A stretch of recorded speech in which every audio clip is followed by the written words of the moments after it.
माता को समर्पित रही है। पशुपालन विभाग के 3 बहुत ही महत्वपूर्ण प्रस्ताव हुए हैं। उसमें पशुपालन मंत्री जी को मैंने कहा कि आप भी रहेंगे तो अच्छा रहेगा। आज मुख्यमंत्री डॉक्टर मोहन यादव जी के अध्यक्षता में कैबिनेट की बैठक संपन्न हुई है, जिसमें महत्वपूर्ण फैसले हुए हैं।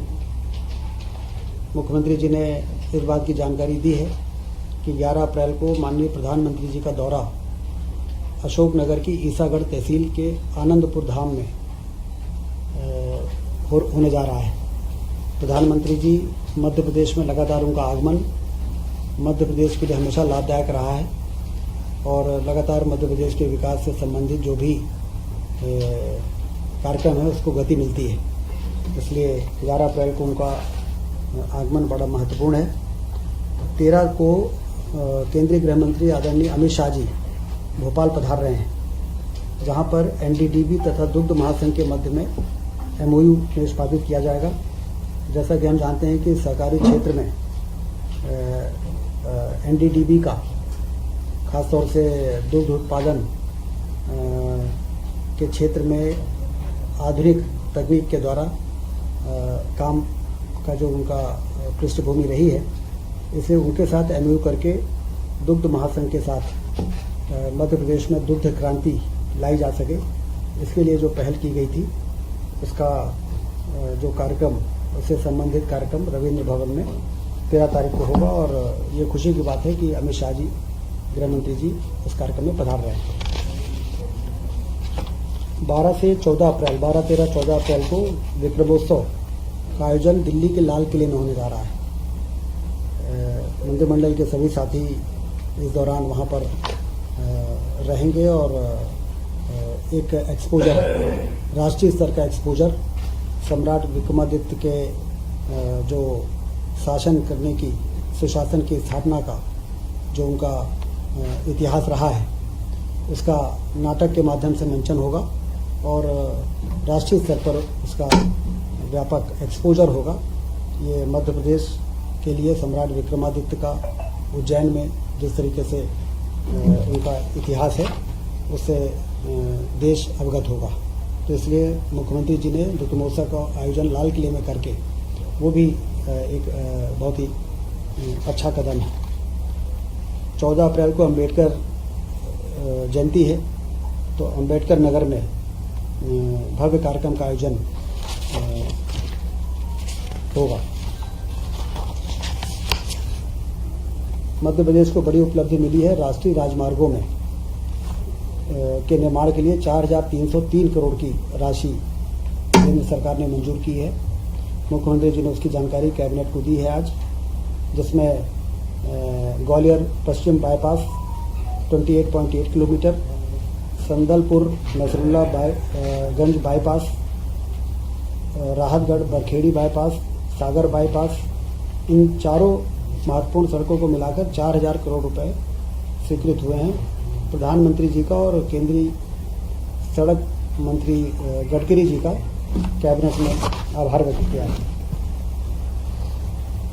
एग्रो विजन मंदसौर, दमोह, मुरैना तथा नरसिंहपुर में इस वर्ष इसका आयोजन किया जाएगा।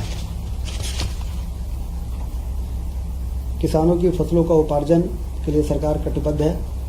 वर्तमान में चना, मसूर, सरसों, तुअर और गेहूं के उपार्जन का कार्य किया जा रहा है। समर्थन मूल्य जो तय हुए हैं उसके आधार पर 26 रुपये में जो उपार्जन हम कर रहे हैं गेहूं का, वो हमारे संकल्प पत्र की ओर बढ़ते हुए कदम के रूप में देखा जा रहा है। 2700 रुपये 5 वर्षों में गेहूं का उपार्जन हम करेंगे, ये तय किया था प्रति क्विंटल, और अभी 1.25 साल हुए हैं और 2600 में गेहूं का उपार्जन इस वर्ष हो रहा है।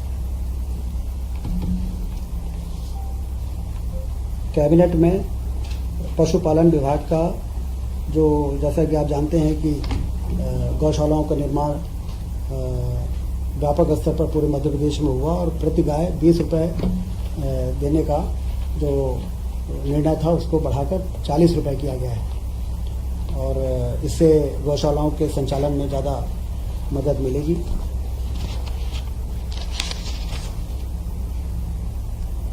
वृहद गौशालाएं बने 5,000 मिनिमम गायों की, जिसको गौवंश वन विहार कहते हैं, गौ अभ्यारण्य भी कहते हैं, उसके लिए पीपीपी मोड में निवेशकर्ताओं को आमंत्रित करने के लिए पॉलिसी का आज मंत्रिपरिषद ने अनुमोदन किया है। ये गौवंश से संबंधित बातें हमारे लखन पटेल जी आपको बताएंगे हमारे ब्रीफिंग के पूरी के बाद में। और तीसरा, मुख्यमंत्री पशुपालन विकास योजना, जिसका कि मुख्यमंत्री जी ने आज डॉक्टर अंबेडकर पशुपालन विकास योजना की निरंतरता के संबंध में जो प्रस्ताव आया था उसको मंजूरी दी है।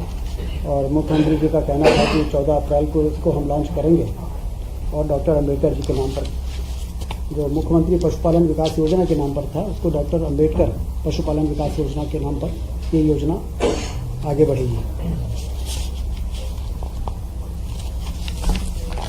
पार्वती कालीसिंध चंबल लिंक परियोजना अंतर्गत मल्हारगढ़ दाब युक्त सूक्ष्म सिंचाई परियोजना की प्रशासकीय स्वीकृति कैबिनेट ने दी है। ये बड़ी योजना है। 60,000 हेक्टेयर में सिंचाई होगी और 2,932 करोड़ रुपए की मंजूरी कैबिनेट ने दी है। ये उसी नदी जोड़ो योजना के कारण ये सिंचाई बढ़ेगी, जो प्रधानमंत्री जी ने जयपुर में नदी जोड़ो योजना का भूमि पूजन किया था। इसके लिए जो सूचकांक बढ़ाने की आवश्यकता थी, वो सूचकांक का बंधन समाप्त करके और इस योजना को मंजूरी आज प्राथमिकता के आधार पर दी गई।